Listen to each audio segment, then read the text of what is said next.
How does an 11-year-old go from hunting fossils in his driveway to running a museum? In a small Illinois town, a natural history museum operates under the direction of an 11-year-old boy. Published on 11 August 2026, the piece skips past the simple novelty of a child holding a Guinness World Record to ask a better question. What happens when a childhood obsession is treated as serious civic infrastructure?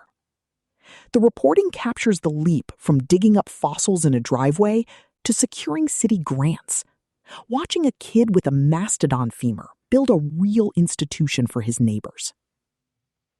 Written in Smithsonian Magazine, narrated for Arva. An 11-year-old boy in a small Midwestern town just became the Guinness World Record holder for being the youngest museum curator. 4 years after Anderson Taylor began collecting specimens, he opened the Cambridge Natural History Museum in Cambridge, Illinois, offering school tours and attracting visitors from across the region. It's not uncommon for a 9-year-old child to love dinosaurs, but it is quite rare for someone so young to have opened a museum of their own dedicated to fossils and natural history. Anderson Taylor, now 11, was recently awarded the Guinness World Record for being the youngest male curator of a museum, the first to ever hold the title. He opened the Cambridge Natural History Museum in Cambridge, Illinois, on August 10, 2024, when he was just 9 years and 340 days old. Taylor had been thinking about the museum for years. Back when I was around 3 years old, I was watching a show on dinosaurs, and I decided that I wanted to go find some fossils, he tells Smithsonian. So I went outside to my driveway. In a remarkable turn of events, he happened to find a fossil in his yard, jump-starting his passion for paleontology. Throughout his childhood, he collected more fossils. Some were from the Cambridge area, and some from his family trip to Scotland, where he found inspiration in a small museum not unlike his own.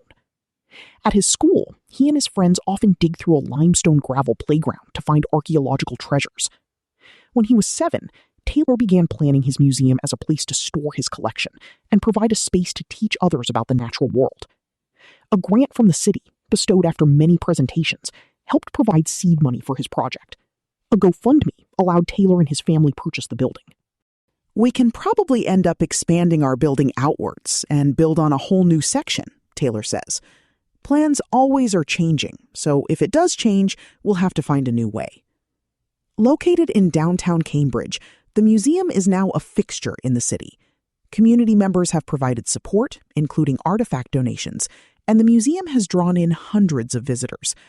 "We have a bunch of fossils, we've got a bunch of minerals, Native American artifacts, some taxidermy animals, some newer stuff like that too," Taylor says.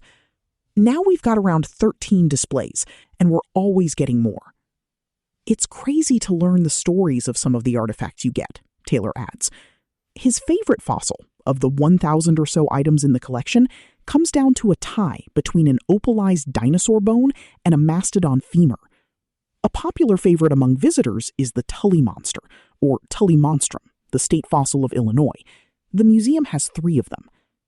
Prior to the Cambridge Natural History Museum, the small Illinois town, population 2,000, had a few historical sites and a now closed toy museum, but nothing to the scale of the museum Taylor has envisioned.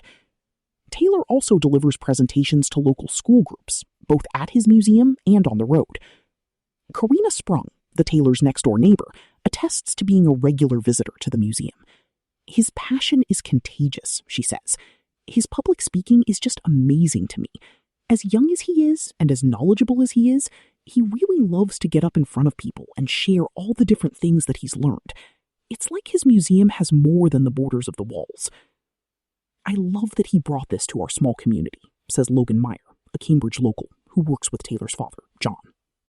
It gives people something to look forward to when it's open, something that can bring their kids to maybe learn a thing or two. Taylor advises visitors to check the museum's Facebook page before planning a visit, as his schedule often changes with school and other responsibilities. Fun fact: a burgeoning youth movement. Olive Rivers, a 13-year-old from Moline, Illinois, befriended Anderson after visiting his museum a year ago. Rivers also enjoys natural history, owns a small business that sells plants and products for pet crustaceans and reptiles, and hopes to open a small invertebrate zoo within the next year. Anderson is actually an occasional business partner of mine, Rivers says. I vend a local reptile expo, and sometimes he'll join me and spread the word about the museum.